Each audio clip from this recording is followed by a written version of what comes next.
Welcome, brave souls, to the chilling depths of horror and detail. Today we're going to share scary Wendigo horror stories. First story. I am the sole remaining employee of an abandoned water park. The summer I got a job here I was 17, and it was a good year. Ellen Ditsworth used to work the hot dog stand, and we'd sneak cigarettes under the beams of the Dragon Slayer ride, cringing and giggling as the cars went overhead, dripping water all over us. Wet hands and damp cigarettes, but it was near her station, and I think she found it funny to get splashed. It was out of the way, too. It was always quiet and cool down there, even in the summer heat. If any of the ride-goers smelled our cigarette smoke as they hurtled overhead, they didn't say anything. One time, when we fumbled around and flirted, I kissed her fingers and they smelled like an ashtray. I still think about it to this day. I was 22 when they offered me the winter job. Ellen was long gone by then. No more bright red short shorts and poorly shaven legs that she'd invite me to stroke under the pretense of showing just how bad she was with a razor. There were other girls, but by the time the final summer rolled around, I'd long felt uncomfortable hanging out with new hires. Sometimes I'd stand there listening to them talk, and I'd feel lonelier than I had when I was by myself. I was thinking about my future around this time when the manager told me he had an opportunity for me to make good cash. They needed someone to stick around and keep the place ticking while everyone went back to the real world. Usual guy had walked, and they needed someone bad. Last day before the park shut for winter was always Halloween, and that was only because it had a fireworks show. After that, it turned into a ghost town, and I'd be on my own. I'd get a trailer to sleep in, and I could use my own car to get to the closest shop. The park would pay some of my gas. Not all of it, but enough to help out. Only real problem was I'd be alone. Not that the place was a desert island. There were 2 towns within easy driving distance, and I could have friends around so long as we didn't mess with the rides. But other than that, I'd be the only staff member on hand for the entire 4 months. Security guard and janitor rolled into one. I agreed, but I told him when the park reopened in March I'd be done. I figured it was time to move on, get a degree like some of my friends had. Or maybe my dad could help me out with a job somewhere. World was wide open to me, and I figured I'd sit on my ass all winter, make a shit ton on overtime, and then go on to some new adventure where I'd meet another Ellen Ditsworth or 2. Yesterday, I turned 38, and I'm still in the park. Government signs my checks now. Couldn't tell you when that happened exactly. Probably after the media got wind of Denise Surrey, who broke in with her friends and never left. A lot of kids have gone missing here over the years, but she was the one who went mainstream. Her parents were doctors, and she had blue eyes, so she got just enough attention to get the news cameras out. When the fuss died and the media moved on to its next story, some government guys came and installed 8-foot steel palisade fences. Gave me the keys to the only gate in Scarpa real quick. Gave me a funny feeling seeing 4 men in suits, barrel-chested with pistols on their hips, climb into an unmarked vehicle and accelerate out the parking lot so fast the back of the car fishtailed. One of them looked over his shoulder at the park, and he was so scared it was like he was looking at a mushroom cloud. I was the one who found Denise. She'd gone crawling head first down the Astromissile water slide. One of those up and down kind of slides that have you bouncing along on a padded dinghy. Rides like that are usually open top, but this had long sections in a closed tunnel with LED lights to look like stars. Thing is, depending on weight, some people would catch air and hit the top of those tunnels going 20 mph, maybe more. We used to take turns going in there to pull out any teeth that had got stuck in the roof. 15 years later, and that tunnel mouth looked like something out of a nightmare. Fairy moss covering the opening. Darkness inside heavier than the night around it. Bone dry and with no obvious way to safety. Denise died of thirst. They think she was in there for 6 days, crawling around in the pitch black looking for an exit. Should never have been more than 100 feet away. There were signs something was wrong with this place back when it was still open. I just didn't register them. There were the injuries and accidents that are common in every water park, but we had a couple hundred serious ones every year. Usually one a day. Tried to mitigate it with safety measures, but half the time they didn't work. Radios would bug out when you'd try sending a warning. Repair guys would get lost, calling up angry, saying the road just kept going right forever, and they'd had enough of this shit. Out-of-order signs would go missing. Sometimes kids would insist some staff member had waved them through on a closed attraction. They'd be so adamant, I started to believe them. I think the manager did too. He made it policy to have name tags on us at all times, and if the kid said whoever gave them the go-ahead didn't have one on, he'd tell us all to forget it. Like it wasn't even worth trying to figure out who needed a disciplinary. I had it happen once where I radioed to the guy at the top of one slide and told him to stop any kids coming down. The last one had come out bleeding and looking unresponsive, and I wanted to check on him. I remember pulling him out of the water and looking at this boy all slack and pale as a sheet of paper with blue lips. So fucking cold it hurt just to hold him, and I wondered if I was holding someone dead when out of nowhere another kid slammed into me, so hard I went under. Scared me shitless, cause for a second or two. It was like I couldn't see the surface of the pool. Almost like there wasn't one. Just blue forever and ever. Before I could start to panic, my feet found the floor, and I surfaced only to see the kid I'd been holding seconds ago, standing there looking worried. He was the picture of good health. Asked if I was okay. Said sorry for hitting me when he came out the slide, but really it was my own dumb-ass fault for standing there in the first place. Guy at the top swore on his life he'd never got any radio message from me. I put it all down to the head injury, which was bad enough the owner made someone drive me to the emergency room. Looking back, I'm pretty sure it was the park having its fun with me. Could have been worse. You could say it likes to play tricks, but those tricks are mean as hell, and over the years they've only got worse. Despite all I've told you so far, the first winter alone wasn't as bad as you might think. Creepy as hell walking around all those rides that were usually so busy and full of life. Tarpaulins pulled across all those pools, big and small, moving with gentle susurrations in the icy winds. It wasn't great in the day, overcast and dreary, the air seemingly blue. But at night it was even worse. I made those rounds quickly, stopping sometimes to summon what little bravery I had to shine a light in the pitch-black toilets, or to check one of the changing stalls dotted around the place. Things went missing a lot. Moved around. Once one of the rides came to life at 3 a.m., and I woke to the sound of tinny music echoing throughout the park. But winter came and went without any real incident. First day the park reopened, I went to see the manager and slipped in some water. Broke my left arm and did a number on my back. Owner was so scared of being sued he threw money at me. Told me he'd cover the medical bills and sit me up in my trailer and pay me to do nothing.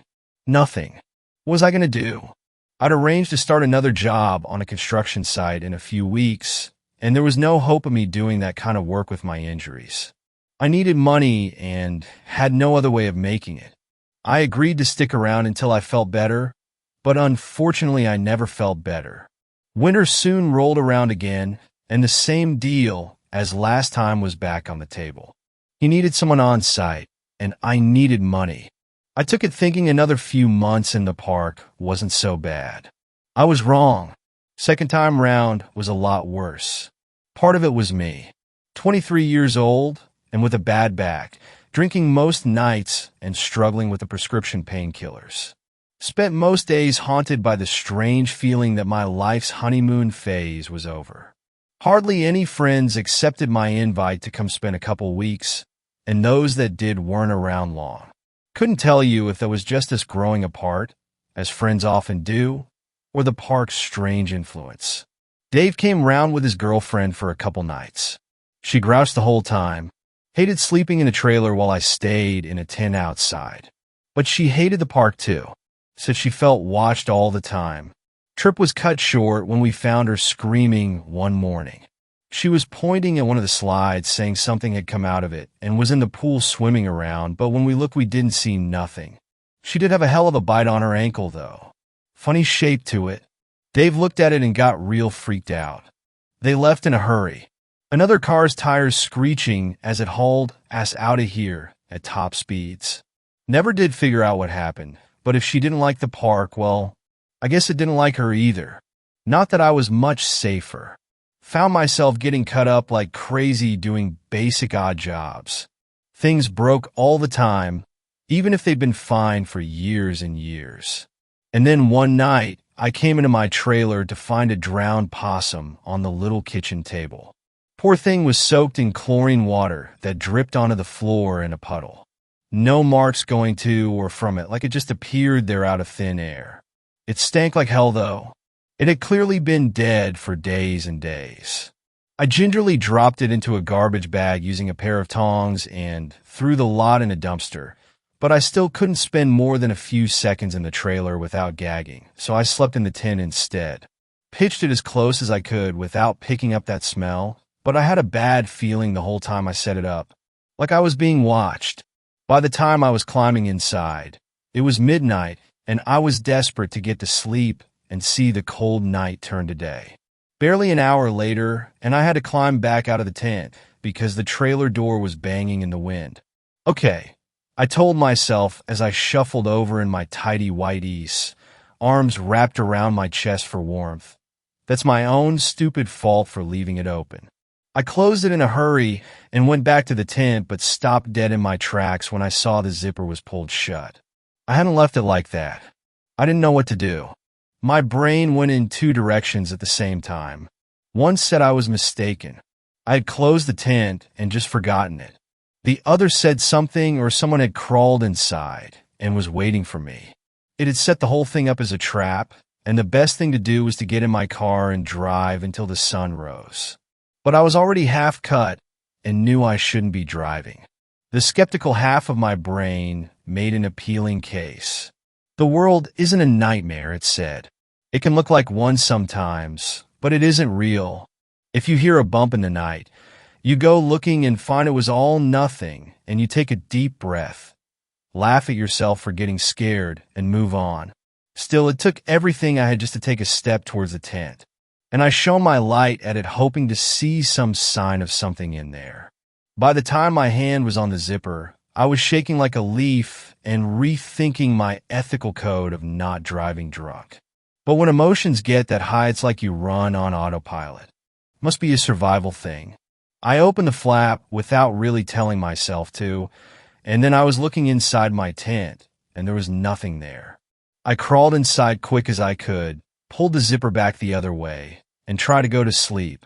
I settled down for maybe another 30 minutes when something's hand pressed against the tent wall, and that was when I started screaming. The way it came at me, palm open, fingers spread, tent fabric stretching to near breaking point. Makes my skin crawl just to remember it.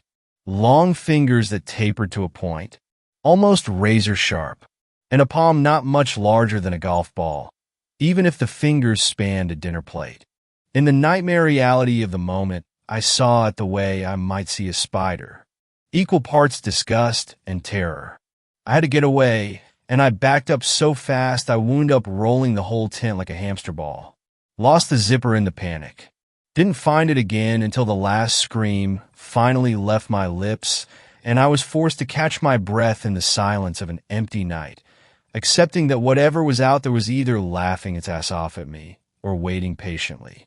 Either way, I was at its mercy. Only thing I could do was collect myself and leave the damn tent. When I finally climbed free, there was no one waiting for me.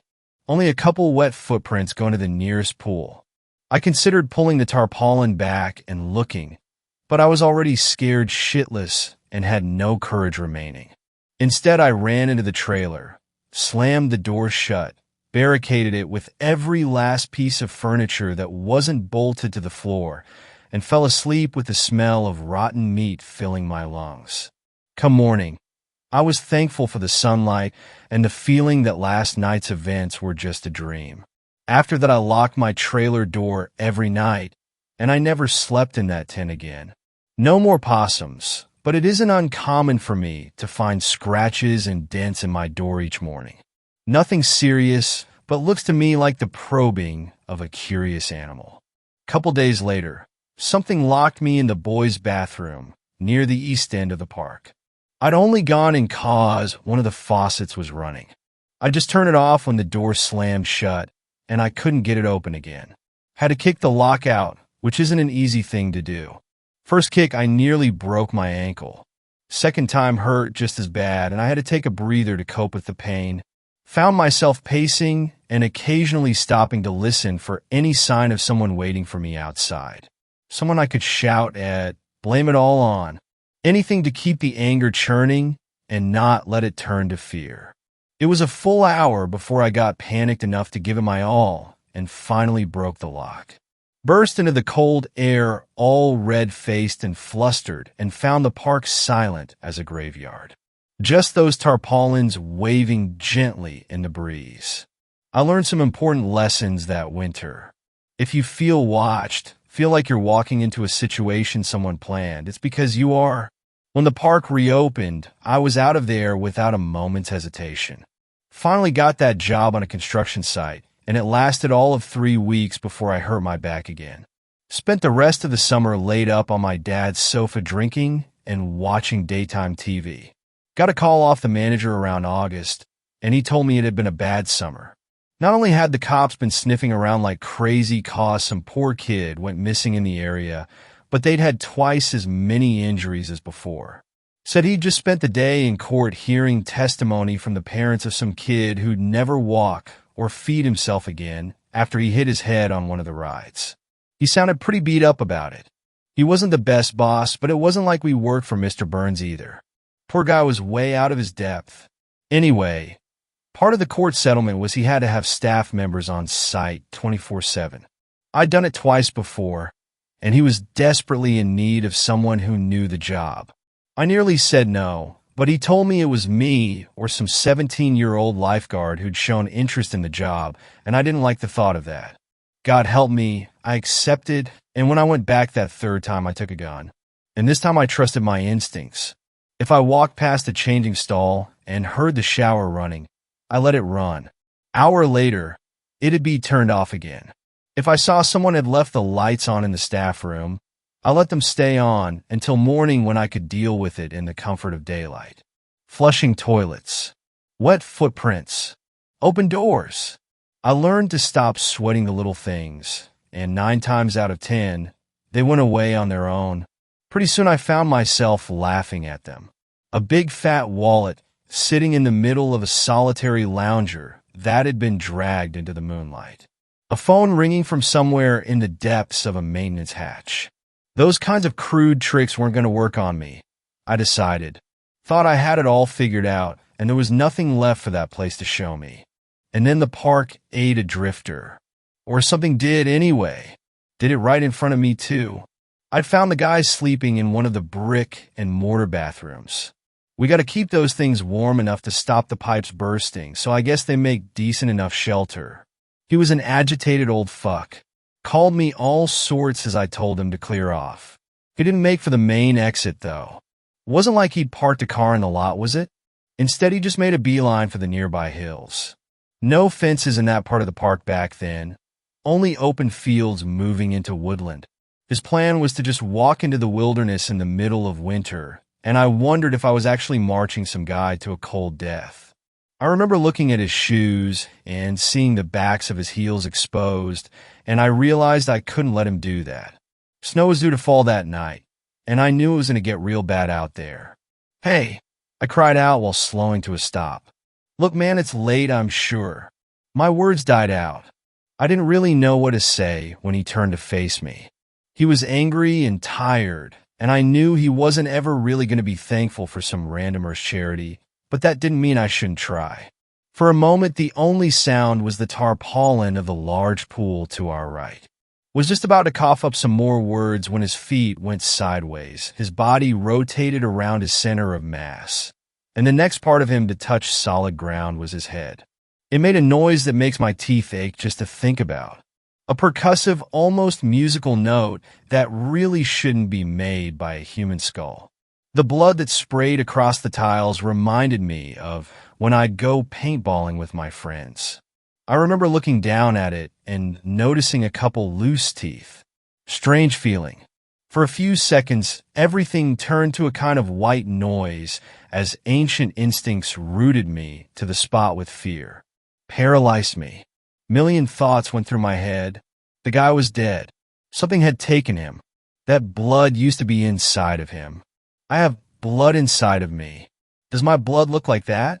These thoughts were like the sparks that fly off a loose electrical wire, but I was stuck mired in them until the whistling in my ears faded and I heard something being dragged across the floor. The guy hadn't even gone that far. He'd flown about 8 feet and landed just on the edge of the pool. His legs were in the water, hidden behind the tarpaulin, and only his top half was on dry land. His head was a ruin of blood and matted hair, but he still managed to look at me for just a moment before he slid the rest of the way below the water with a quiet splunk. The realization he was alive kicked my ass into my gear, and I ran over to the circuit box and hit the button that pulls back the pool cover. Machine ran loud as it drew the blue heavy sheet back across the water. Felt like eternity waiting for it. When it was finally over and I could look down into the water and see clearly there was no one there. Not even a cloud of blood polluting the pool. Nothing.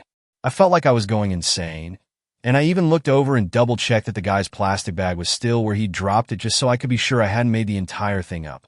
I really didn't know what to do. The only thing in that water were a couple leaves that had made it in their overfall, but that was it. And then I saw it. I can't explain it easily. It was a sudden overlap of realities, a bit like the hollow cube illusion where it can be two things at once. Without ever taking my eyes off it, that pool became every deep body of water I'd ever seen. All of them, all at once. It was every calm and glassy ocean surface with rays of diffuse light leading into unseen depths. Every lake with murky kelp fingers reaching up out of the dark. Every flooded basement with black and brackish water. I could smell the stagnant water, could feel the breeze you get standing on the coast, taste the salt. All of it at once. And something moved in those infinite waters, and it was big. It was like the first time I saw the Grand Canyon big, like when you get on a plane and see the ground pull away so quickly it loses perspective. Whatever was down there was coming right at me, and I'm not ashamed to say I pissed my pants. An ocean full of stars was down there, and the thing swimming towards me had a body that obscured entire nebulae. I felt vertigo come over me, and I backed away, and I slipped in the blood, and then I woke up a few hours later and started screaming. I had to clean up in the morning, and I had to pull the tarpaulin back across. Machine only goes one way, so I had to do it with a pool stick, and it made me feel sick just to go near it. Every time I got close, I started to feel dizzy again. When I finally mustered the courage to look, there was the same old pool it had always been, but I'd never shake the feeling I had when I was looking down in it and saw teeth like tectonic plates. When summer rolled back round, I saw a bunch of kids in that pool and had to go be sick in a bush. The thought of them sharing space with that thing, Jesus. After that, I felt like I belonged to the park, weird as it sounds. Manager didn't have to fight me to get me to stick around for a 4th winter or a 5th or 6th. The rest of the world didn't feel so real to me anymore. Sitting and eating dinner with my father while he lectured me on my prospects. Getting a beer with an old friend who was passing through. I felt like I'd gone into fucking space and seen the world was flat, and now I had to just come on back and pretend like I cared about whether my soda was diet or not. Not long after that, the park had its last ever summer. It had gone too far by that point. Government was looking to close it all down on account of the accidents, and the manager was down the station every other day for questioning. For kids missing that year alone, I found one of them folded up inside a pool filter, but didn't report it on account of not wanting the attention. The rest I don't know about. I was told I'd be paid another month or so after closure until a demolition crew came in, but no one ever arrived. Just me, this place, and a back that's getting worse with each new winter. I don't patrol at night anymore. Little by little, the park has become something unfamiliar to me. Grass growing up between old tiles. Pool water the color of cut grass and engine oil. Even in the day, you can see things moving around down there.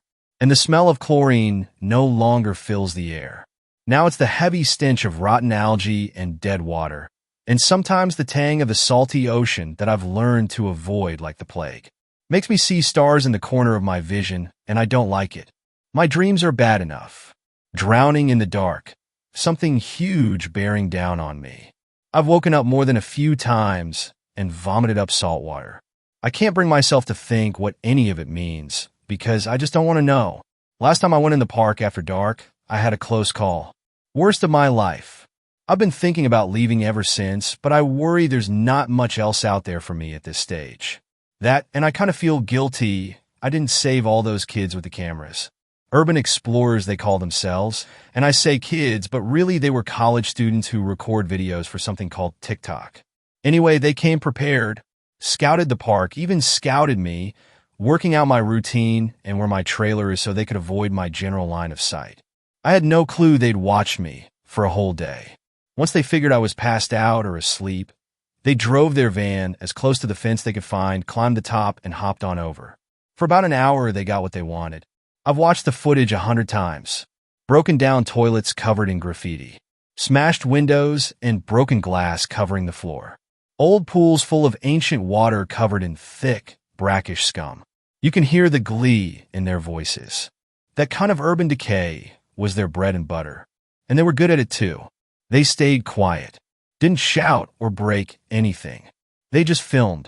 It wasn't until they decided to try rowing out to the castle that things took a turn. I came too late. What got me out of bed was a scream, maybe a few of them. It was blurry, and I came to around 3 a.m. and still a little tipsy, my head foaming at the edges with a half-remembered dream of a hollow world filled with water.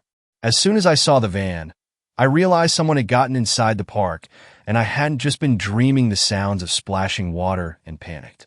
But by the time I went in there myself, the place was silent. I really didn't want to search it at night. I hadn't gone in there after dark for a few years, and things had only gotten worse. Set something off inside me. A kind of spiritual Geiger counter is how I think of it. An intense primordial warning system that made the shadows around me look almost infinitely deep. More than that, I guess it felt alien.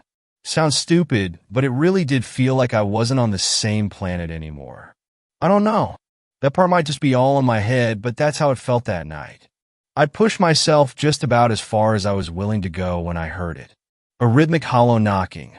It was coming from one of the largest pools in the park. A shallow, kid-friendly one we called the castle because it had a giant jungle gym in the center. A kind of spaghetti mess of platforms and climbing bars and slides that the kids loved. I followed the sound and saw a pile of rucksacks and even a large camera on the very edge of the pool, and there, just a couple meters away, was a rowboat. The idiots had brought it with them. Probably thought they were being smart by avoiding the water below. At least they'd tied it off so it was easy for me to pull back in. I gave it a cursory inspection, shivering at the mere thought of floating across that nightmare water in something so flimsy, and was ready to leave it until the morning when I heard a quiet splashing. Something had climbed out the water, and my heart dropped as I instinctively flicked the torchlight towards the sound of dripping water and saw a thin, shivering shape climb onto the lowest steps of the castle. It looked gray and sickly, and then it started whimpering, and I realized I was looking at a girl. College-aged, with stringy hair and an outfit that might have been colorful before she'd gone in the water, but now it was just the color of ash and moss. At a glance, she almost didn't look human anymore. She looked more like a starving animal, shell-shocked and shaking. I shouted out to her, but it was as if she couldn't hear me. She dragged herself up onto a dry platform and curled up in a ball in the far corner, knees pulled to her chest, and wide eyes locked into a 1,000-yard stare. And something was in that water. It came close to the surface, displacing small branches and causing the thick pond scum to bulge, but never break. From the looks of things, it was circling the castle, and in some parts where the algae wasn't so thick, I got the faintest glimpse of colorless scales the size of my hand and a thick muscular trunk. Sometimes it seemed to bump up against the castle, like it knew the girl was nearby, but it didn't know how to get to her. The whole thing shook, and she'd whimper extra loud, but she still didn't show any signs of becoming lucid. I'd be lying if I said I didn't think about leaving her until morning. She was unresponsive and looked like she was just going to stay in the same place. Wouldn't it be better to just go get her when the sun was up? I thought. But that was a pretty fucked up thing to think. She wasn't safe there.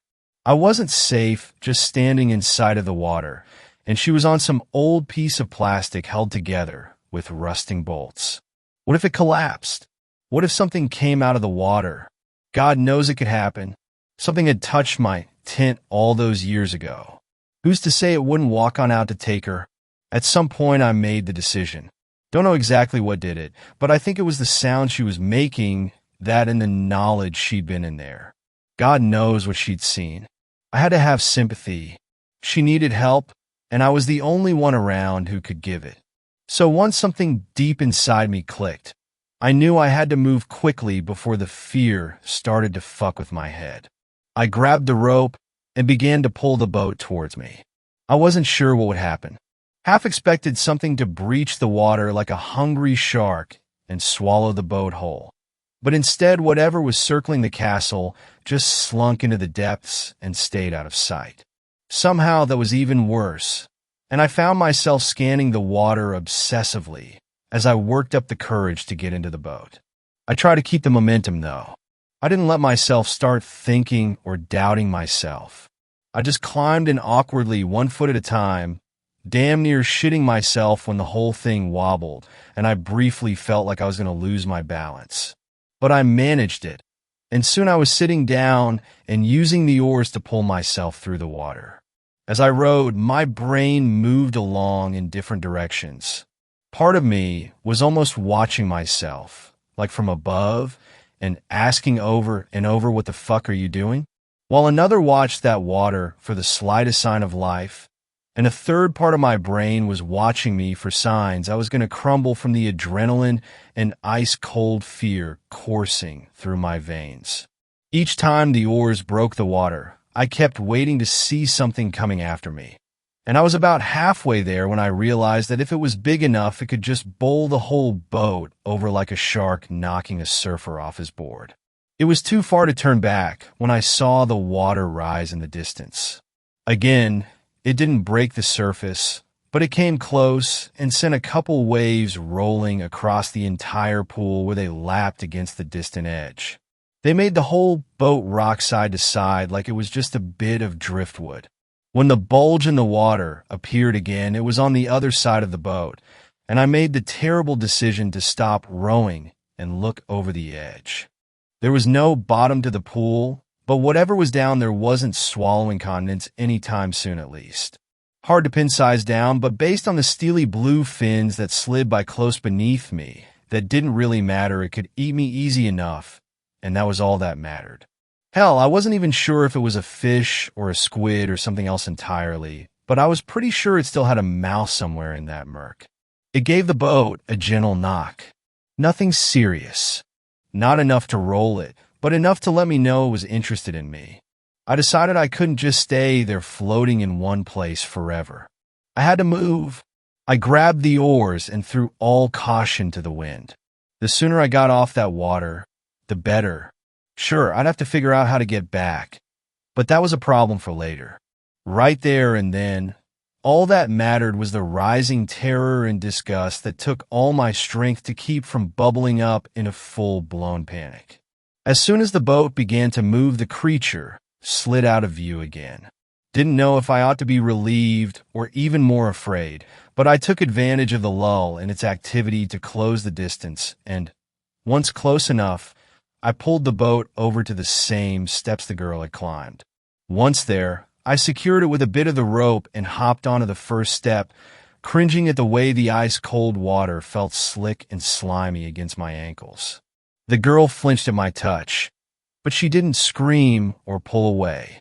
I told her it'd be okay, or something like that. Tried my best to sound reassuring. Tried to let her know I was going to get her somewhere safe. I managed to pull her to her feet when she finally turned and looked right past me. I barely existed to her at that moment. She only had eyes for the water behind me. Something about the look on her face gave me pause, though. She wasn't scanning for danger. She was looking right at something, and before I had a chance to look for myself, she started screaming. When I saw it, I wanted to scream too. I'd never seen anything like it. Or since. A head like seaweed, a face like a scallop. It watched us with an almost casual interest that frightened me more than any predatory scowl. The look of a child about to pull a spider's legs off. The thought of it still makes my skin crawl. It was so still, so alien, I couldn't help but pause and wonder if I was looking at something real or if it was just bad special effects. And yet the moment stretched on, until something in that unknowable mind made a decision, and the creature disappeared back beneath the water.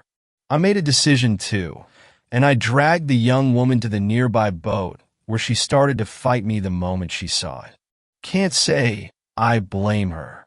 Last time she was on it, she nearly died, but there was no third option. It was stay and die or take our chances getting to safety. Unfortunately, we had barely gotten within a meter of the thing when the whole boat was blown sky high with tremendous force. For a few seconds I stood there dumbstruck, the girl crying, and water falling from the sky like a momentary rainstorm. When the boat finally returned to Earth, it was a couple 100 meters away and hit dry land with a great crash. My stomach sank. How the hell were we going to get off the castle now? Not a moment later, and the entire structure began to shake. By now the girl was close to hysterics, and I wasn't far behind. I took her hand and began to look for some high ground as that thing began to shake and batter the flimsy plastic supports that held the platform up. We were forced to climb up towards the plastic roof of the tallest tower, which wasn't exactly all that high up, but it was the best we could do. The bars leading to it weren't easy to navigate, and at one point I slipped and fell backwards, striking my chin painfully and looking up to see the girl going ahead without me. For a moment I nearly gave up, but then there was the sound of something snapping and the entire castle began to slide on one side. I looked down and saw black water rising up to meet me. The thought of sinking into that filth ignited something inside me, and I scrambled up the last few rungs and perched on top of the smooth plastic cover of the castle's highest turret. It was barely large enough for us both to sit on, but it was all we had. Looking back, I can't help but laugh. I'll make it sound like a great tower, but it was barely 12 feet off the ground. As soon as I was up there looking down, water quickly bubbling towards us, I realized just how badly we were fucked. We delayed our inevitable death by mere seconds at most. By the time the bright red piece of plastic we clung to hit the water, the castle had broken apart, so all its little pieces went floating in different directions. Ours was the last to go in, and it went down beneath our collective weight until the water reached our waists. And then it came back up, buoyant and hollow. It was no boat, but it came damn close. "Paddle!" I cried at the girl, and she did, and we pulled ourselves through the water to the nearest edge. Pretty soon the makeshift raft bumped up against the tiled wall, and we were dragging ourselves up on a dry land where she rolled onto her back. I continued to crawl for another few meters until I felt like I was far away enough from the water. Only once I felt safe, I let myself collapse and lay crying and laughing for what felt like hours. But the girl only cried. At first a whimper, then a sob, and then a howl. A painful gut-wrenching scream that made my own joy wilt until I could do nothing except listen to the raw grief in her voice. When I sat up to see if she was okay, she was sitting upright and staring at the thing that was rising out of the water. Again, no malice. Not really. At least I don't think so. It'd be like looking for a recognizable expression on an oyster. But it did watch us calmly as it ate what I can only assume was one of her friends. A man, I think. Hard to remember details. He didn't cry, but he did look at us for help that we couldn't give. I'm not sure I could even tell you how it ate him, but it looked painful and slow. Reminiscent of a starfish, I think. At some point the girl passed out, and not long after so did I. I doubt she ever made a full recovery. The only thing she managed to say, Even hours later, after the paramedics had sedated her and I'd finished giving my less than truthful statement to police, were the words the stars over and over. I think a lot about how changed I was when I first looked down into that water and saw the abyss below, but that poor girl was actually in it. She'd swam in those waters. Submerged. I don't even know how she came back from an ocean that doesn't have a surface, but she did, and somehow I don't think she'll ever be the same. But it's got me thinking about myself, about what I've lost to it. Jesus Christ, I'll be 40 before I know it, and what then? Just gonna wait here forever and ever? There's a number on the back of my paychecks, and I want to try calling it to find out more. Like, what would they do if I tried going somewhere else? Would they let me? Because it's gone. The days of Ellen Ditzworth are gone. The days of a good back and strong legs are gone. The person I was before I saw that drifter die is gone. Yesterday is gone. The past is a shared hallucination. Only the present is real. I need to get out of here before I lose more of myself. I'm never going to understand this place. I realize that now. I can only accept that it exists and try to move on, which I should have done the day I saw those stars. Because there is an abyss, and it doesn't flow through time like we do. Doesn't occupy space like we do. But it's there, and it's full of gods the way a koi pond is full of fish. And I'm worried the more I think about it, the worse the park gets, and the closer I get to falling into waters that have no up or down, and which never ever end. In my dreams, I am choking in the acidic bile of a creature that swallowed me whole. I'm worried that if I stay here much longer, I'll forget how to wake up. Second story. Why I never answer when someone calls my name while I'm hunting. All these stories about the wilderness made me remember a story my cousin told me. Hunting is a huge part of the culture in Hawaii, and kids often learn from a very young age how to hunt. My cousin, who is in his late 20s now and has been hunting for a good 20 years of his life, has had some strange experiences in the wilderness, but this one always stuck with me as the weirdest one. Have you ever heard of a calling spirit?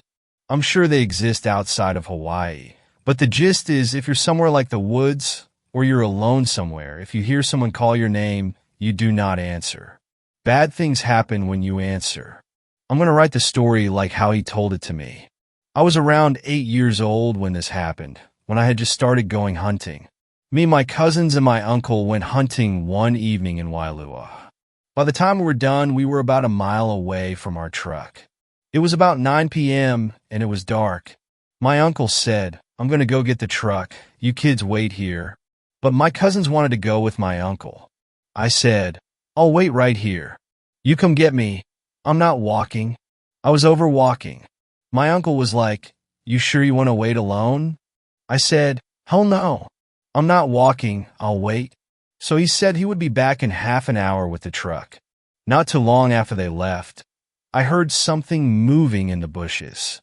Then I heard my uncle's voice. "Hey, Kai, come on, let's go." I said, "Hell no, I'm not walking back." And then my uncle whistled. You know when you're out playing with the other kids in the neighborhood and your dad whistles for you to come inside. And you know when you hear that whistle, you better go fast? That's the kind of whistle it was. So I jumped up and started walking. My uncle was walking ahead of me. I couldn't see him in the bushes, but I could hear him because he's saying things like, "You don't want to listen, you're going to get in trouble." Then he said, "Come on, let's go down here." He wanted to go into the bushes off the path. I knew something was wrong. I said, "But I thought we were going back to the truck."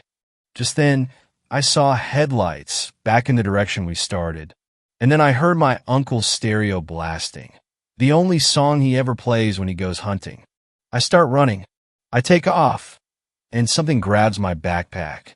I fly my arms back, and I let whatever it was take my bag. I get to the truck, and my uncle asks, "Where's your stuff?" I point back to where I was and say, "I was following you." My uncle turns pale and yells, "Get in the car now." I'm bawling. I'm scared. I know I messed up. I know you never answer when someone calls, but it sounded just like my uncle. He immediately took me to my other uncle, who blessed me.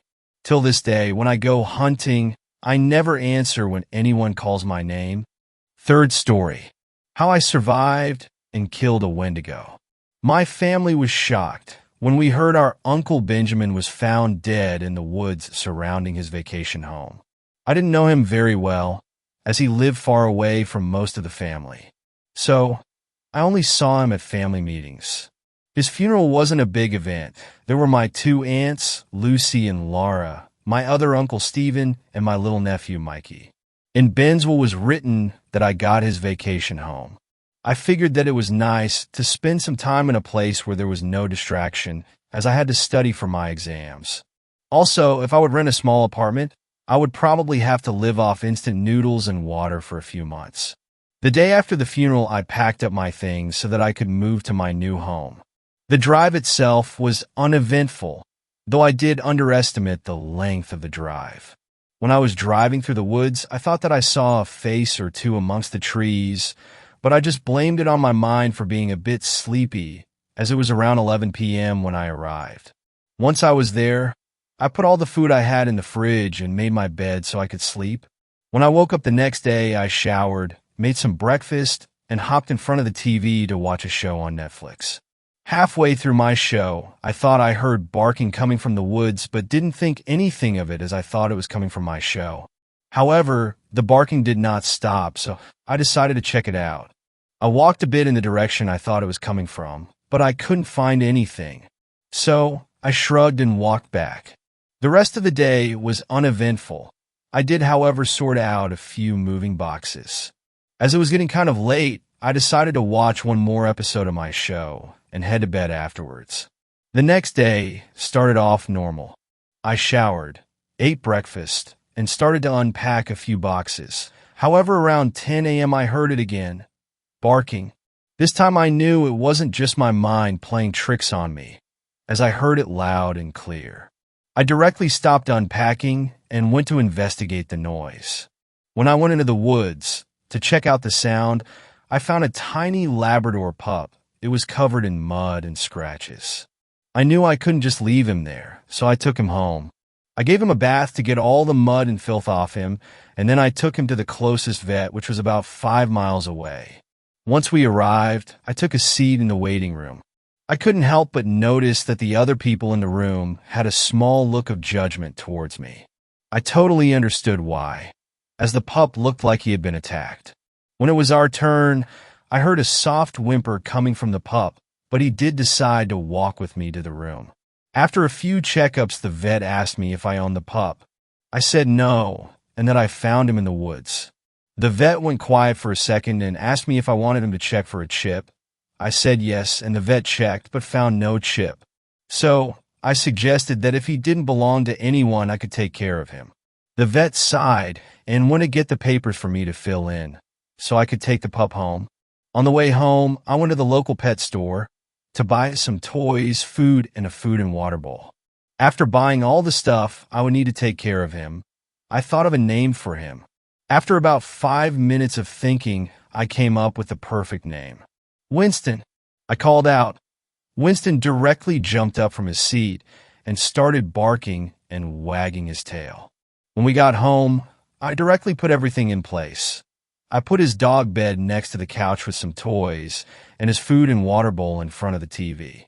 After that long day, I was very tired, so I decided to watch a few episodes of my show. When I sat down, Winston started whining whilst wagging his tail. I asked, "Do you want to sit next to me?" He answered the question with a happy growl and jumped on the couch beside me. I watched TV until it was around 10 p.m. and decided to go to bed. I decided to put Winston's bed in the bedroom next to me for the first night, so that he could get used to the house. When I woke up the next morning, I noticed that Winston's bed was empty and that the bedroom door was open. I thought that he had walked through the door to watch the birds through the giant window in the living room. However, when I went to check, I didn't see him. But then I noticed that the front door was wide open, even though I knew I locked it the previous night. My heart dropped. I panicked and ran out of the door to find him. After about 20 minutes of searching, I finally found him with a leaf he found in his mouth. I picked him up and carried him inside. It was near lunchtime, so I decided to put a frozen pizza in the microwave. I was very hungry as I hadn't eaten anything for breakfast. After eating, I took Winston for a walk, but he kept on looking into the tree line, as if something were there. Each time I thought he saw something, I looked but couldn't see anything. After about 10 minutes of walking, I decided to head back to the house. I am glad I made that decision because right after I closed the door behind us, it started storming. The sky became a brown/yellow color, and I could see the clouds rolling over. I'd seen this weather only once before. I was visiting a friend that moved to the Netherlands. Then I first saw this type of weather. I decided to make some hot chocolate for myself and sat down on the couch to binge watch my show for a while. Winston was sleeping right next to me. After a while I fell asleep too, but I was awakened by Winston whining by the front door. I decided to check up on him and noticed that he was shivering from fear. I looked through the window of the front door and saw nothing. I figured it was some deer walking by that had spooked the little pup. I picked Winston up and carried him to the couch so that could cuddle him to ease his nerves. The next morning, I woke up early and decided to do an early morning walk with Winston. After walking a bit, I saw a pack of deer just roaming around in an open area in the forest. This only reinforced my thought of Winston being scared from some deer just roaming around on our property. However, when we came back from our walk, I noticed something different about the front door. Scratch marks. Upon closer inspection, I saw that the scratches were massive. They were all about 10 inches long and 1 inch deep. Now I'm no expert in forest animals, but I dang well knew that those didn't belong to a deer. I decided to call a door repairman to fix it. They arrived about 30 minutes. "Those are some massive marks on your door," Bud, one of the men, said. "Yeah, I would get something for protection if I were you," the other one said. I followed his advice and later bought a small pistol to protect myself and Winston. After I got back from the gun store, the men were already done with the door. I gave them a thank you and they left.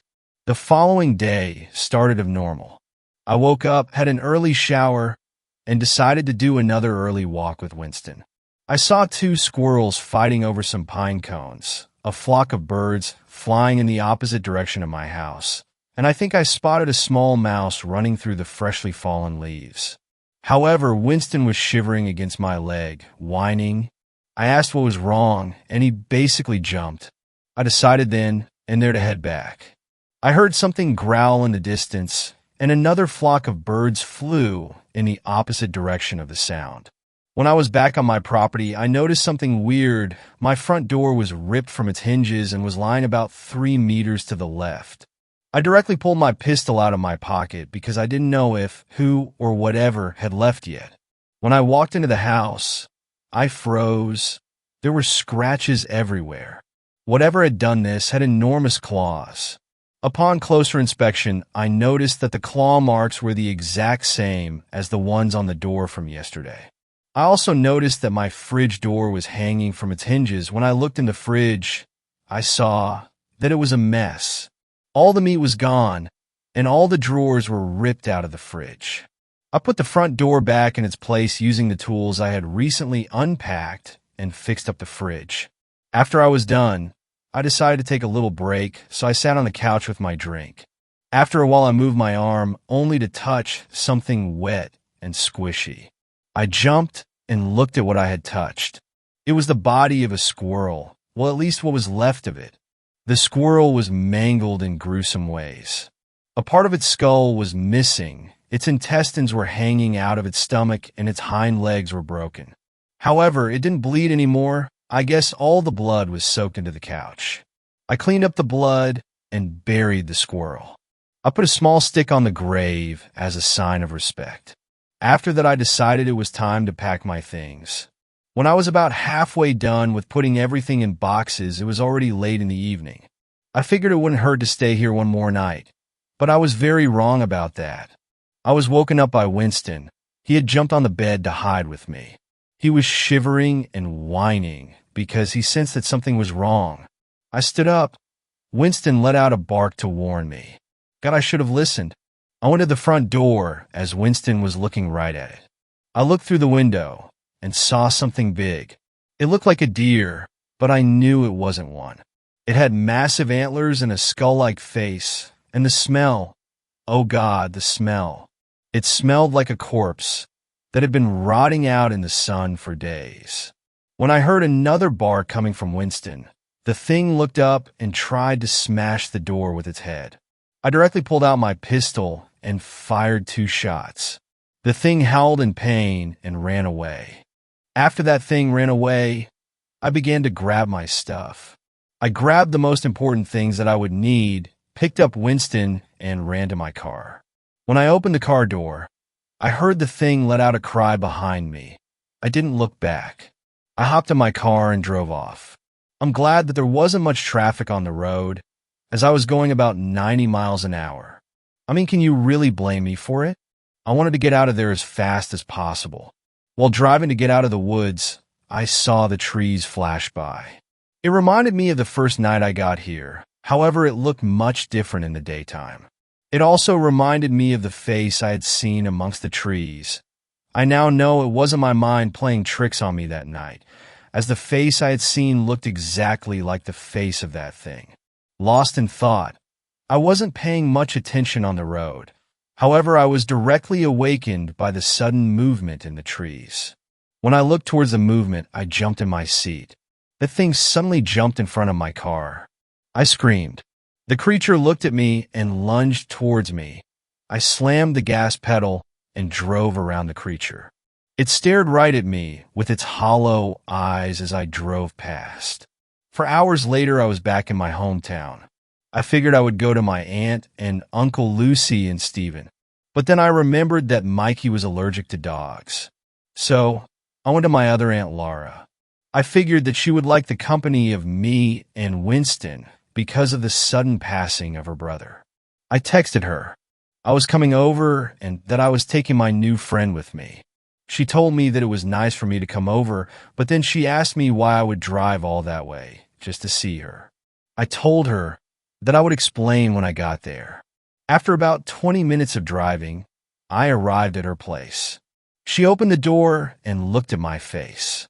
"What's wrong, sweetie?" she asked me. I guess I was still looking a bit frightened after today's events. I asked if we could go inside.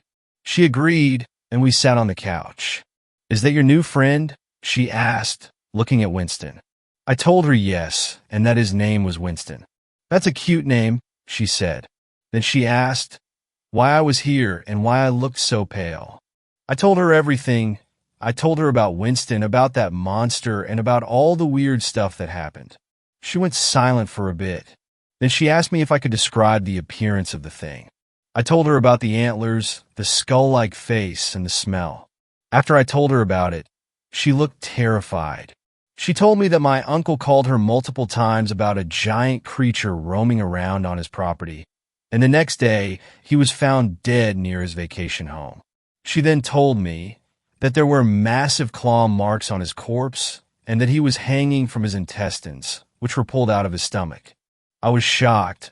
I asked if she had a laptop or computer I could use. She said yes, and that she would go and get it for me. She came back with her old laptop and gave it to me. I opened Google and searched for the creature. After about 10 minutes of searching, I found out what kind of creature it was. It was called a Wendigo. After reading some bit, I knew that the creature that had attacked me was a Wendigo. I told Laura, and she was as pale as a ghost. We talked some more about all the events of the past week, but after about 20 minutes, Winston started whining. My aunt just chalked it up to Winston still being young, but I knew that wasn't the case. I told Laura that we needed to go, and she asked why. I told her that there was no time, but she insisted that she was going to stay. Then she looked at the window. Looking back through the kitchen window was the Wendigo. She screamed. I tried to run after her, but she was too fast. She ran out of the front door, only to face the Wendigo. What happened next will haunt me for the rest of my life. The Wendigo opened its mouth and roared. Then it unhinged its jaw and bit her head clean off. Winston almost ran out of the door, but I picked him up just in time. The creature looked at me and grinned. I could still see pieces of my aunt on its teeth. I ran for the back door and out on the street. I didn't stop running until I could taste blood in my mouth. After checking if everything was safe, I collapsed underneath an oak tree. I was woken up in the morning by Winston. After remembering what had happened the previous day, I started crying. Winston curled up beside me to ease my nerves. "I'm glad you're here with me, buddy," I said. After fully waking up, I figured that the best thing to do was to go back to my car and drive far away from here. However, when I was back at Aunt Lara's house, I saw that my car was turned into a wreck. The windows were smashed, the metal had been turned into shreds, and one of my car doors was hanging loose. I checked the back seat and saw that my bag was intact. I had left all my money in the bag, so it was nice that I still had it with me. After grabbing my bag, I headed towards the shopping mall to buy some food, as I had left all my food in the vacation house. While walking, I realized that the Wendigo had most likely followed me. I decided to head to the library to learn more about the beast, mostly on how to get rid of it. When I entered, the nice librarian greeted me. I asked if there were any books about the Wendigo. She told me that she would check, and I gave her a thank you. After a while, she told me that there were 2 books in the horror section and 1 in the mythology section. I thanked her and headed to the horror section to find them. After searching for about 8 minutes, I found them. Once I was done, I headed to the mythology section to find the last book. Then I headed to the exit. The librarian asked me if I had a pass, and I told her no, but that I had money. She scanned the books, and I left. I decided to head to the grocery store afterwards, as I noticed it was lunchtime already. I bought a sandwich for myself and some treats for Winston. After eating, I decided to head to the local park to walk Winston. I walked about 10 minutes until I found a bench and decided to sit down and read the books I bought. When I opened the first book, I directly looked up on how I could kill the beast. When I couldn't find anything, I opened the second book. After looking, I didn't find anything either. I opened the last book that I had gotten from the mythology section. When I searched, I found information on how to kill the Wendigo. I directly went to the page and read that I needed silver bullets or a silver weapon. I remembered that there was a gun store about 1 mile away, so I decided to pack my things and head in that direction. When I entered the store, I asked if they had silver bullets. They told me they had and that they would go and look for me. Sometime later, they came back and put a small box on the counter in front of me. I knew that it was going to be pricey, but I had enough money to buy 10 bullets. I also bought a new gun, as I figured that my pistol was too small to even fit the bullets. After I made my purchase, I walked out of the door and was greeted by Winston, who was wagging his tail happily. I told him that we were finally safe and that I was going to protect him no matter the cost. He let out a bark of joy, and we walked off. After my little trip to the gun store, it was almost evening. I knew I had enough time to get ready for the fight with the Wendigo. I put 3 of my bullets in the gun and waited. After about 6 minutes of waiting, Winston started whining. I knew then and there that the beast was close. I stood up and turned off the safety of my gun. I heard the thing roar in the distance. I looked in the direction of the sound, and there it was, the Wendigo. I immediately fired 2 shots, and the beast howled out in pain, and it started charging towards me. I fired another shot, which gave me enough time to reload. I put another 3 bullets in the gun and fired all of them a second later. One of the bullets had hit its leg and another its eye. It collapsed and it cried out in pain. Winston started throwing a barking fit, which agitated the beast more, but it couldn't do anything as one of its legs was broken. I loaded another 3 bullets in the gun and fired the final 3 shots right into its heart. It fell unconscious, but I knew it wasn't dead as I had read that I needed to cut the heart out. I grabbed my survival knife and walked towards the hellspawn. I stabbed the rest of its legs and slit its throat. Then I began carving in its chest to get to the heart. After about 20 minutes of cutting, I had finally cut out the heart. I put the heart in my bag and headed back to Winston. Winston was hiding on the other side of the rock, where I had waited for the beast. Once he heard my voice call out, he started sprinting towards me. I kneeled and he started giving me kisses. I cleaned my hands in the nearby lake, and we headed towards the nearest motel to sleep. When I woke up the next day, I showered, had breakfast, and headed to the nearest church so I could bury the heart. When I showed it to the nuns there, they escorted me to a burial place. I grabbed a shovel and started digging. After about 5 minutes of digging, I had created a big enough hole to bury the heart in. I put the heart in the hole and closed it. Then I went to the nearby field to pick 2 flowers, an ox-eye daisy for my uncle and a buttercup for my aunt, as it was her favorite flower. I walked back to the grave and placed down the flowers. I then went to my Aunt Lucy and my Uncle Stephen. I told them about everything. When I was done talking, they were speechless. I couldn't blame them, as I knew that the story would shock them. After they processed the story, they asked me if I was okay. I told them that I was still a bit shocked from everything that has happened. After we were done talking, they showed me the room I could stay in and then asked me if I could keep Winston away from Mikey, as he was allergic. I told them that it would be no problem as Winston was very well behaved. After we had lunch together, I asked if they had a laptop I could use. Uncle Stephen went to get it for me, as me and my aunt chatted for a bit. A minute later, Stephen came back with a laptop and handed it over to me. I then excused myself from the table and went to my room, where I began typing this story to get this message out to everyone. All I have to say is this: listen to your instincts. It saved my life, and I believe it could also save many others as well. If you notice some strange things in the woods, get out of there as quick as you can. It's hunting you. 4th story: Wendigo's Spirit, long-lost journal of a Viking explorer. Last year, I was hiking with a buddy of mine in the woods in eastern Newfoundland. For those who don't know, it's in the far eastern part of Canada. We are both originally from the Vancouver and have been avid hikers and campers for many years, traveling to all parts of Canada and currently working on our visas to America actually. While we were on a 2-day hiking trip camping where we saw fit, we stumbled off path as we thought we saw a cave farther off into the distance. After about 3 to 4 minutes of walking off the dirt path into the woods, we approached it, and indeed it was a cave.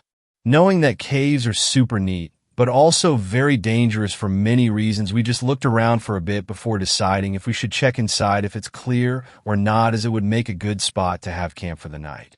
Caves are home to many animals ranging small to large, bears, wolves, to name a couple of the more dangerous animals to be exact. We eventually grabbed our flashlights from our backpacks and entered the cave entrance cautiously. The cave was pitch black, and once we had walked inside, noticing how deep it actually was. From the outside, it looked like a 6 to 7 foot wide opening with about a 5-foot ceiling.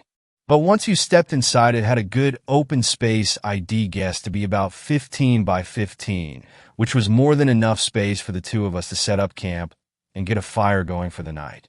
In the back of the space was what looked like a small pathway of some sort. It was narrow and looked like the earth cracked it just enough for someone to walk through it. Where it led, we had no clue, and I wasn't really wanting to find out at that moment. We were tired, looking to rest, and didn't feel like venturing off into the uncharted cave deeper and risking falling or getting hurt or stuck, or God knows what else happens to people in caves. There was a faint water dripping noise down that dark pathway which echoed throughout the cave. Sounded spooky to me, but then again, maybe there's some fresh water nearby we can collect for tomorrow hike, I told my buddy. Once we set up our things, I told him I'd go check it out and see if I could find the source of the water, as I held out water containers in my now empty pack and my flashlight in my right hand. The pathway was twisted and narrow, and honestly, it was just better that I went alone, plus I doubt my bud would have went with me anyways. He was tired as hell and was just ready to eat and go to sleep. I tucked and squeezed myself through with my pack and eventually found the source of the water after a minute or so walking deeper into the cave system. This cave kept going and going. I could see further ahead, but I found the source thankfully not too far in. There was a small stream that flowed down the rocky service wall into a small puddle-like area, then disappearing into the rocks and earth. As I shunned my flashlight around, I happened to come across a pouch of some sort which was made of animal fur. I thought it was an animal at first and stood frozen in my tracks. I walked over to the fur ball and grabbed it. I realized the fur was just wrapped around something flat and hard in its center. As I looked, it seemed to have unraveled an old as hell looking leather book of some sort.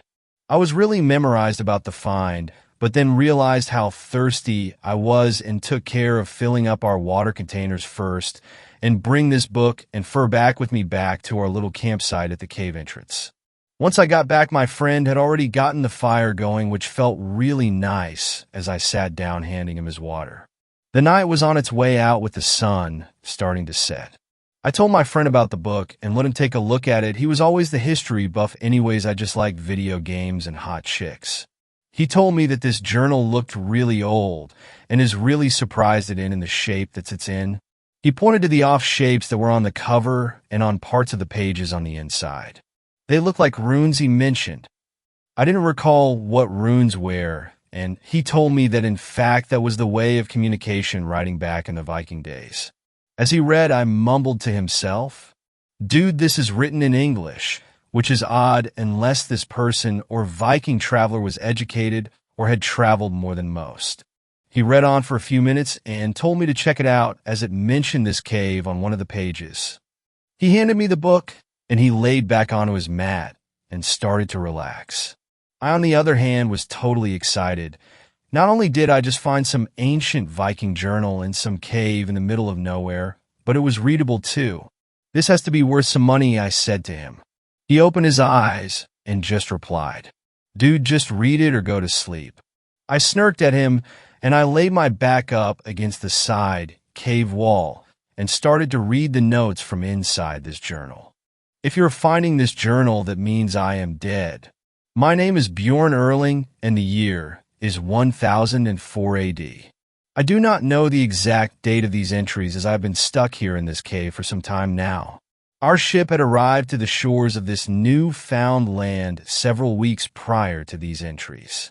There was 40 of us in total and have built a small village right off the shore past the wood line. We have an altercation with the natives of this land, as they do not speak any language that I have heard before. They attacked our fort on the second week we are here. Several of our members have died, and most of theirs too in the process.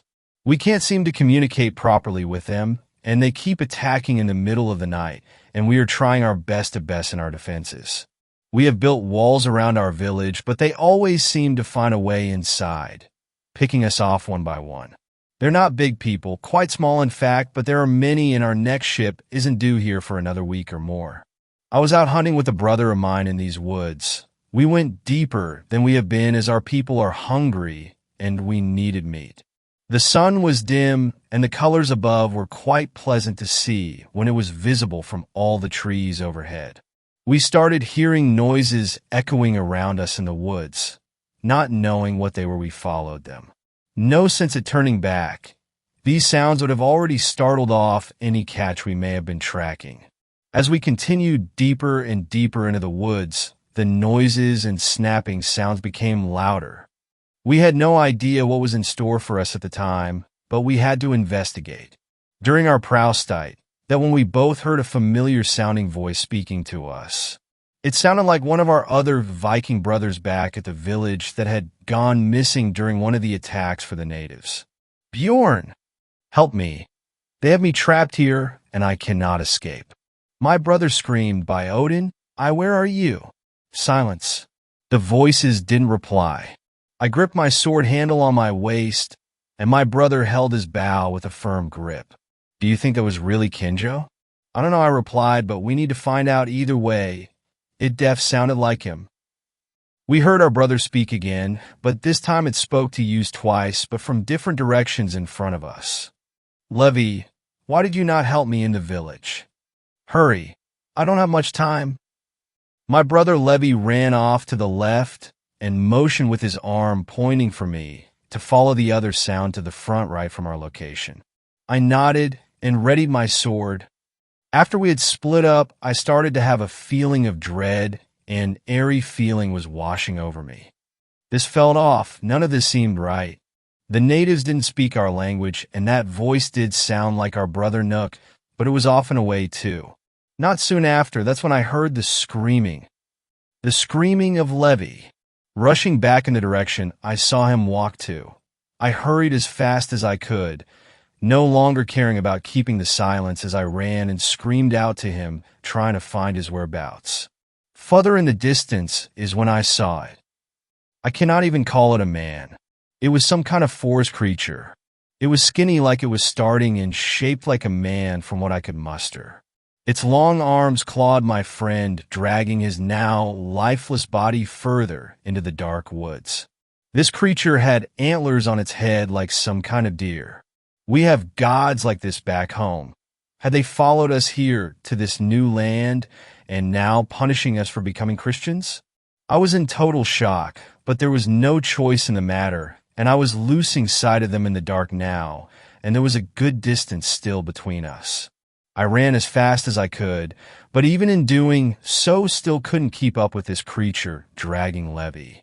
I picked up his bow off the grass along the chai and ended up finding this cave on this hillside. I just knew that creature had taken my brother into that cave. There was nowhere else in eyesight where it could have gone and disappeared to. Once in the cave, I explored as much as I could after making a makeshift torch with some fabric from my clothing on a nearby stick I had found. The space was tight. I found the bloody drag marks right away, so my hunch was correct. Levy was brought somewhere inside this cave system. I had gotten lost a couple of times within this cave. It is more than meets the eye, but always seem to find my way back to the water source as the constant dripping which echoes the labyrinth halls leads me back to here. I cannot leave him. I cannot leave my brother. I must avenge him and place his bow in his hand so that the Valkyries may take his soul to heaven or Valhalla to meet his family in paradise forevermore. I'm writing this all down with the best of my knowledge in case I do not make it back out of this cave from which I ventured. Someone must know what happened to us. Someone must be led aware of this creature out in the woods. I hear my brother calling me now, far off, echoing off somewhere in this cave. I must end this log for now. If I return, I will update what I find. Goodbye for now. That was the last thing written in this journal. The rest of the pages were blank. Dude, wake up. I have to tell you something. Fifth story. Stay out of the Ozarks. I've been a biologist ever since I was 22 years old. I grew up on a farm in rural Illinois, so nature has never been a stranger to me. Playing in the woods was how I entertained myself growing up. Spending all my time in a forest as a child, people expect me to have stories about Bigfoot or strange noises or finding some weird shrine out in the middle of the woods. But no. The weirdest thing I ever encountered was a bobcat screeching. It sounds just like a woman's dying scream. And yes, to everyone who's ever claimed to hear of Skinwalker or Go Man screeching in the woods at night, I promise you, it was just a bobcat. The truth is often mundane and disappointing. You'd think this would mean I'd have gotten bored of the woods, but I never really lost my love for them. Nature is boring. That's why I like it. You know what to expect. That's why, after college, I decided to make studying nature my full-time career. I'm a biologist for the Sierra Club, specialized in the ecosystems of Midwestern America. Fish, birds, deer, elk, bear, wolves, the like. I've spent weeks in fire towers, cabins, campsites, always miles away from civilization. I'm usually gathering data on local wildlife, measuring for pollutants, determining whether the ecosystem is stable or if anything threatens it. The work is not glamorous, but I enjoy it, and nature had still never surprised me. Until my last assignment, I was designated to be stationed, alone, in a cabin in the Ozarks. The assignment was supposed to last 3 weeks in May. The Sierra Club was alerted to a steady decline in the local elk population over the last decade. Nothing drastic, but enough to raise concern. My job was to take census of the wildlife, measure for pollutants, the usual. These are my diary entries for my assignment, starting with my first night. I arrived in the evening in early May. Nothing was amiss the first 2 nights. It seemed an assignment like any other. The sounds of the forest were exactly what you'd expect. Crickets, an owl's hoot, and the occasional elk call. I was sent here in May because that's their mating season. The elk are out and about looking for, dates, and that makes them easy to count. Elk mating is pretty straightforward.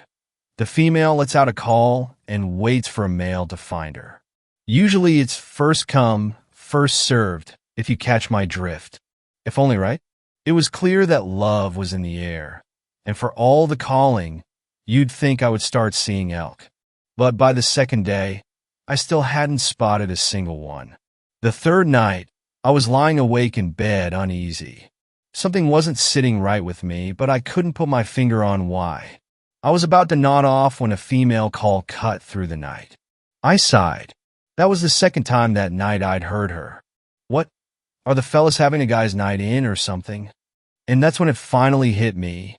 I shot bolt upright in bed.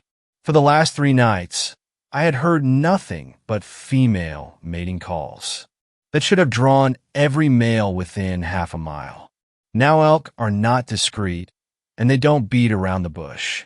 When that male gets to the female, well, let's just let the whole forest will know about it. I sat in bed, staring out into the night, pondering. There have to be males close enough to hear this female.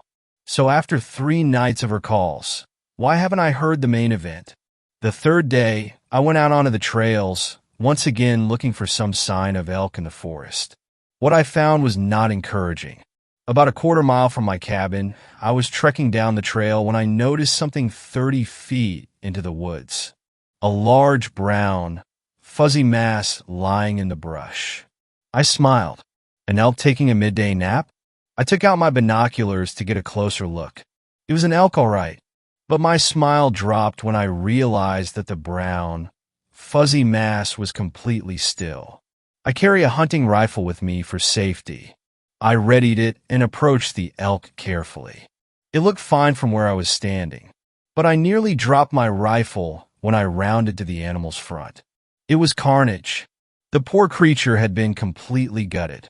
What little remained of its entrails hung loosely out of its chest cavity. The ribs had been pulled apart, and huge claw marks scarred its flank. Its head was barely connected to its body by a few weak strands of flesh.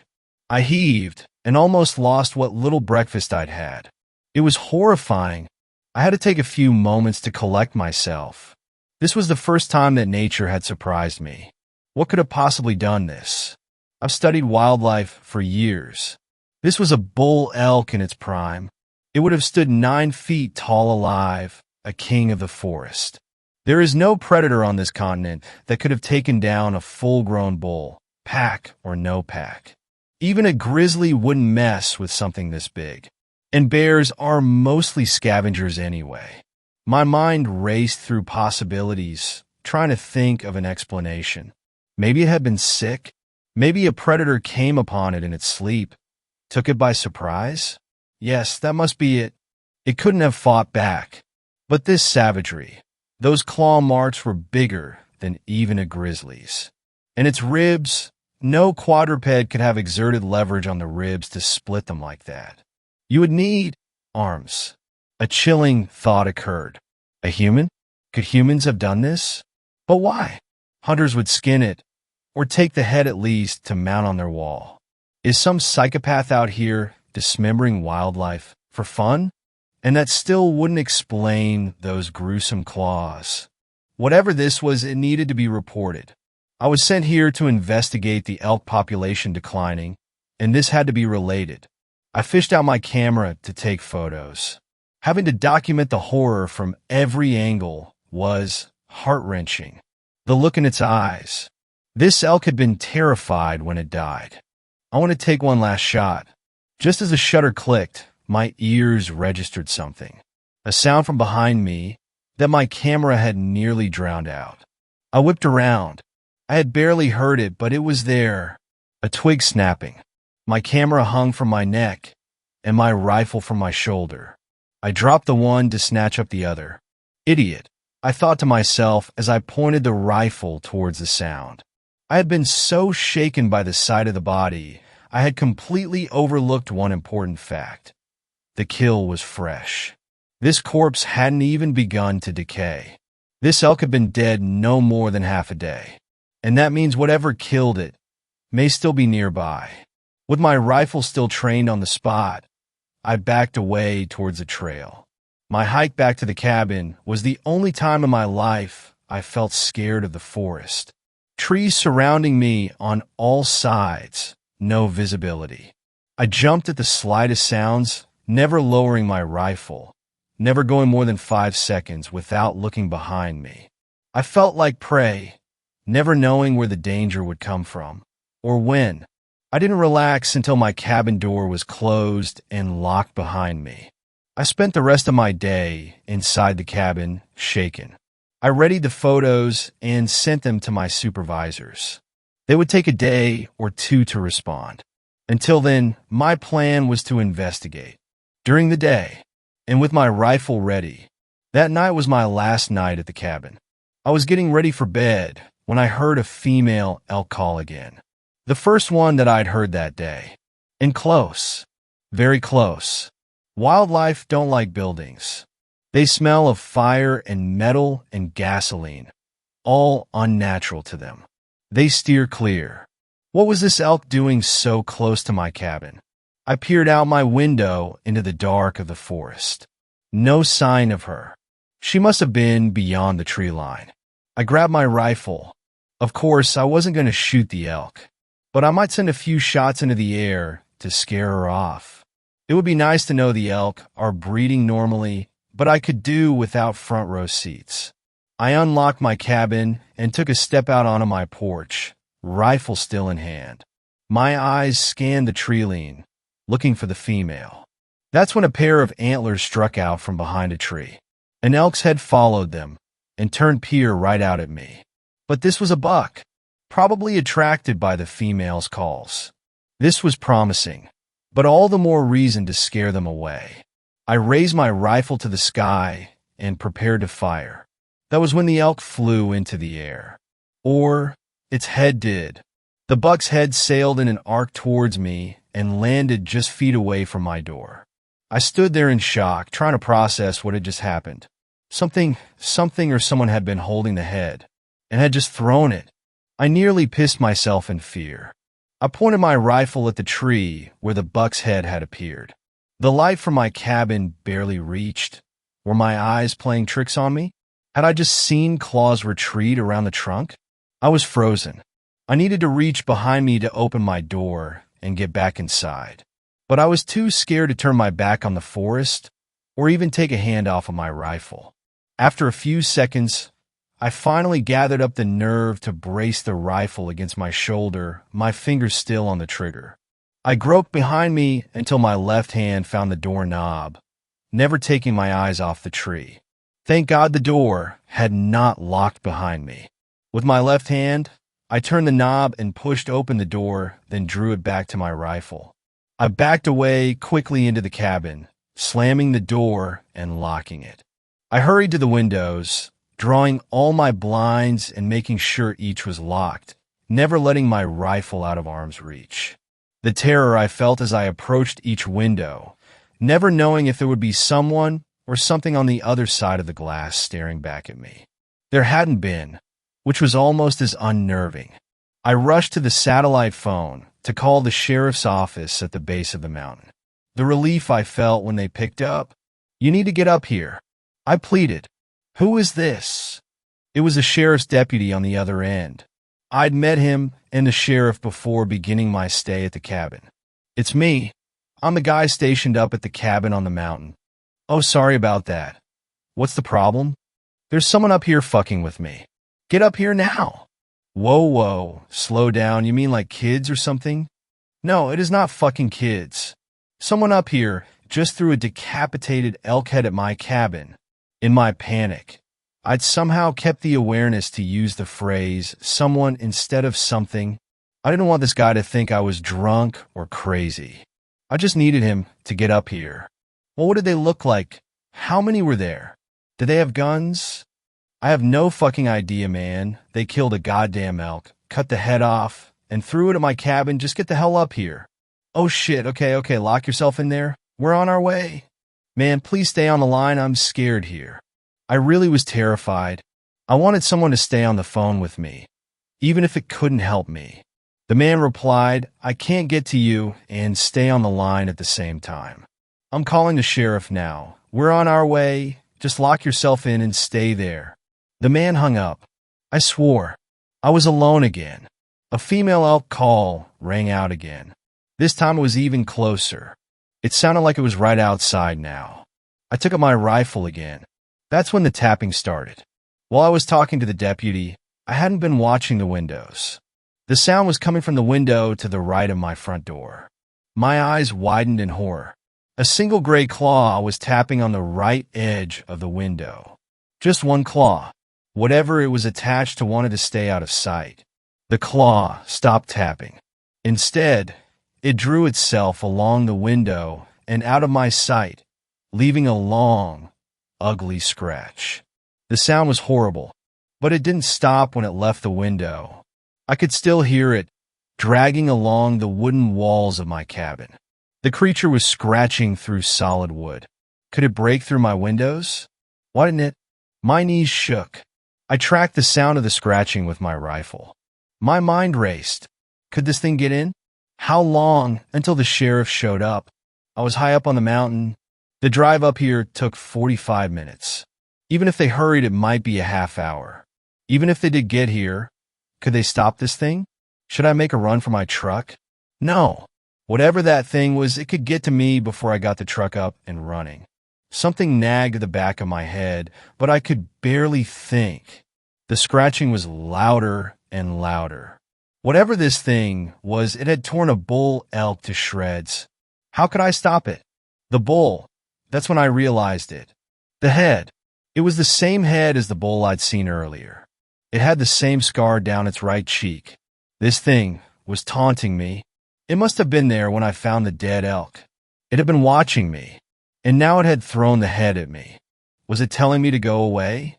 To get out of its territory? I gasped. With my mind racing, I hadn't noticed that the scratching had stopped.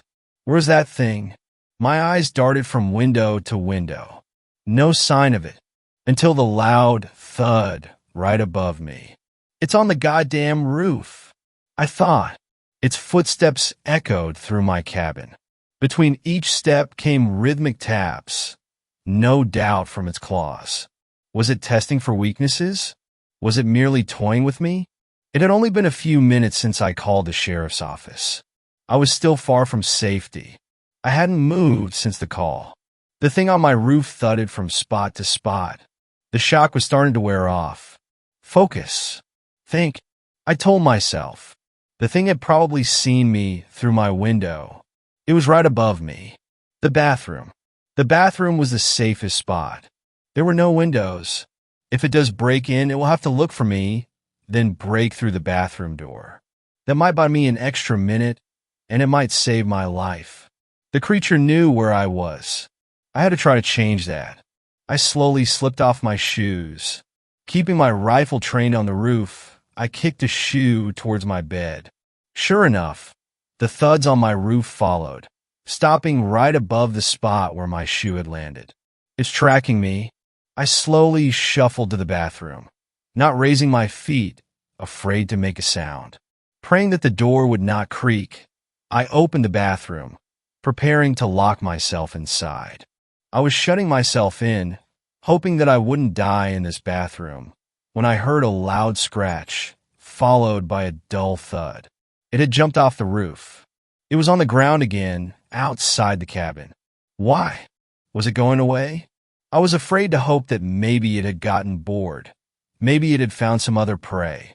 That was when I heard the woman scream. I gasped and covered my mouth. How was that possible? No one else is up here. A hiker? A camper, maybe? The scream came again. Help, she cried out. I gripped my rifle, crying now. I was frozen in fear. That thing was out there, chasing some poor woman, and I was too cowardly to help her. I just wanted to stay in that bathroom, hiding, hoping that every second the thing spent chasing that woman was another second closer to the sheriff getting here. I don't know how long I sat there, cowering. Another, more desperate scream. Help me! There was something in her terror. She was more scared than I was. And there I sat, letting her die. My shame overcame my fear. I gripped my rifle tighter and left the bathroom. I marched to the door, ready to face whatever this creature was. Maybe I could distract it, buy time for her to get away. Maybe the sheriff would find her, even if the thing got me first. Just as I was reaching for the doorknob, she cried out again. A pained, dying scream. I was too late.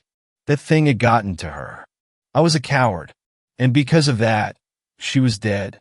The woman moaned in pain, this time just a few meters away from my door.